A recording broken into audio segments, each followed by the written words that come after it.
ಕನಕಪುರ ತಾಲೂಕಿನ ಸಾತನೂರು ಪೊಲೀಸ್ ಠಾಣೆಯಲ್ಲಿ ಆಯುಧ ಪೂಜೆ ಹಾಗೂ ಲಕ್ಷ್ಮೀ ಪೂಜಾ ಕಾರ್ಯಕ್ರಮವನ್ನು ಬಹಳ ಶ್ರದ್ಧಾಭಕ್ತಿಯಿಂದ ಮಾಡಲಾಯಿತು. ಸಾತನೂರು ಪೊಲೀಸ್ ಠಾಣೆಯ ಸಬ್ ಇನ್ಸ್ಪೆಕ್ಟರ್ ಹರೀಶ್ ಹಾಗೂ ಸರ್ಕಲ್ ಇನ್ಸ್ಪೆಕ್ಟರ್ ವಿಕಾಸ್ ಒಳಗೊಂಡಂತೆ ಠಾಣೆಯ ಎಲ್ಲ ಸಿಬ್ಬಂದಿಗಳು ಉಪಸ್ಥಿತಿಯಲ್ಲಿ ಪೂಜಾ ಕಾರ್ಯಕ್ರಮವು ಬಹಳ ಯಶಸ್ವಿಯಾಗಿ ನೆರವೇರಿತು.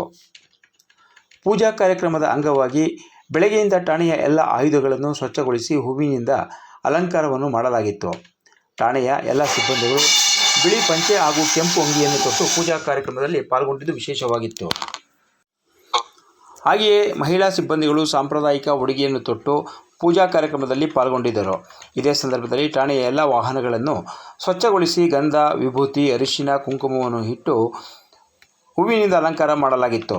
ಸಾಂಪ್ರದಾಯಿಕ ಪೂಜೆ ಸಲ್ಲಿಸಲಾಯಿತು. ಇದೇ ಸಂದರ್ಭದಲ್ಲಿ ಅತ್ಯಂತ ಸರಳ ಮತ್ತು ಭಕ್ತಿಯಿಂದ ಪೂಜೆಯನ್ನು ಸಲ್ಲಿಸಿ ಠಾಣೆಯ ಸಿಬ್ಬಂದಿಗಳು ಭಾಗವಹಿಸಿದ್ದು ವಿಶೇಷವಾಗಿತ್ತು.